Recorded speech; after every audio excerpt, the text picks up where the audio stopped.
తెలుసు. గుండమల నియోజకవర్గానికి గుండమల గ్రామానికి విచ్చేసిన గౌరవ ముఖ్యమంత్రి వర్యులు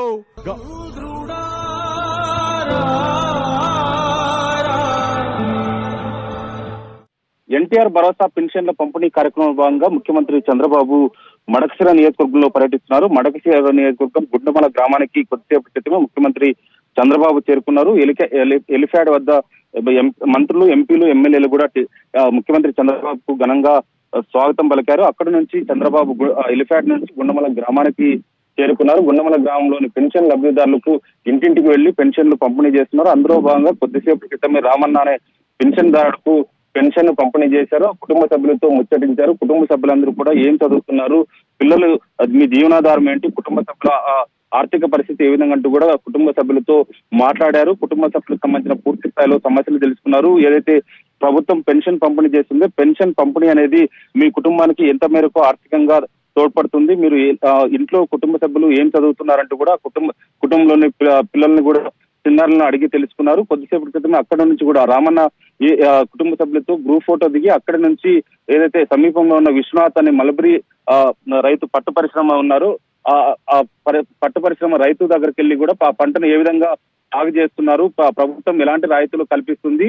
గతంలో తెలుగుదేశం ప్రభుత్వ హయాంలో ఎలాంటి రాయితీలు వచ్చేవి, వైసీపీ ఎందుకు మీకు రాయితీలు కల్పించడం లేదు అంటూ కూడా రైతుతో ముఖాముఖిగా ముఖ్యమంత్రి చంద్రబాబు మాట్లాడుతున్నారు. ఇప్పుడు మలబరీ షెడ్ ను పరిశీలిస్తున్నారు. మలబరీ పంటతో పాటు మలబరీ షెడ్ ను పరిశీలించి ఏదైతే మడకశిర నియోజకవర్గంలో ముఖ్యంగా పట్టు పరిశ్రమ పైన రైతులు ఆధారపడి జీవనం సాగిస్తుంటారో ఖచ్చితంగా రైతులకు ఏదైతే పట్టు పరిశ్రమ సాగు చేస్తూ మలబరీ ఎవరైతే షెడ్లు ఏర్పాటు చేస్తున్నారో వారందరికీ సబ్సిడీలు ఇవ్వడంతో పాటు ఆ రైతులను ఆదుకునే విధంగా ముఖ్యంగా మడకశిర నియోజకవర్గంలో రైతులకు ఆదుకునే విధంగా ప్రభుత్వం అన్ని చర్యలు తీసుకుంటుందంటూ చెప్తున్నారు. అక్కడి నుంచి ఏదైతే ప్రజావేదిక ఏర్పాటు చేశారు, పెన్షన్ల పంపిణీ కార్యక్రమం పూర్తయిన తర్వాత ప్రజావేదిక వద్దకు చేరుకుంటారు. అక్కడే సమీపంలో ఉన్న దేవాలయంలో ప్రత్యేక పూజలు చేసిన అనంతరం ప్రజావేదికలో ముఖ్యమంత్రి చంద్రబాబు పాల్గొంటారు. ఇప్పటికే ఇందుకు సంబంధించిన పూర్తి స్థాయిలో అధికారులు ఏర్పాట్లు పూర్తి చేశారు. గుండమల గ్రామానికి చెందిన మడకశిర నియోజకవర్గంలోని గుండమల గ్రామానికి చెందిన గ్రామస్తులు మాత్రమే ప్రజావేదికలో పాల్గొంటున్నారు. బయట గ్రామాలకు చెందిన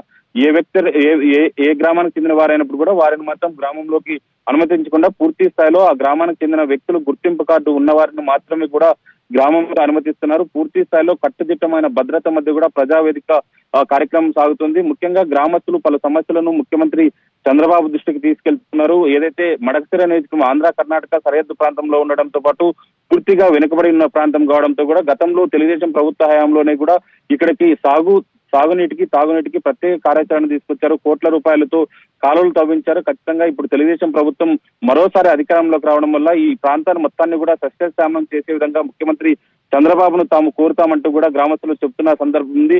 ఇదే సందర్భంలో ముఖ్యమంత్రి చంద్రబాబు గుండమల గ్రామానికి రావడంతో కూడా గ్రామం మొత్తం కూడా పండుగ వాతావరణం ఏర్పడింది. గ్రామంలో ప్రతి ఒక్కరు కూడా తమ బంధువులు, కుటుంబ సభ్యులు, సన్నిహితులను కూడా గ్రామంలోకి పిలుచుకొని ఖచ్చితంగా పిండి వంటలు చేసుకుని తమకు ముందుగానే పండుగ వాతావరణం వచ్చింది గ్రామంలో అంటే కూడా పిండి వంటలు చేసుకుని కూడా కుటుంబ సభ్యులందరూ కూడా చాలా సంతోషంగా గడుపుతున్నారు. ముఖ్యమంత్రి చంద్రబాబు గుండమల గ్రామానికి రావడంతో గ్రామం మొత్తం కూడా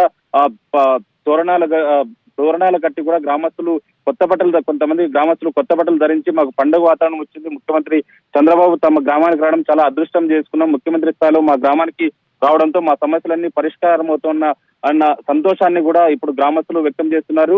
ఇప్పుడు మలబరీ షెడ్ ను పరిశీలించిన అనంతరం మరో ఇద్దరు లబ్ధిదారులకు పెన్షన్ పంపిణీ చేసిన అనంతరం ప్రజావేదిక కార్యక్రమంలో ముఖ్యమంత్రి చంద్రబాబు నేరుగా గ్రామస్తులతో ముఖాముఖి మాట్లాడతారు.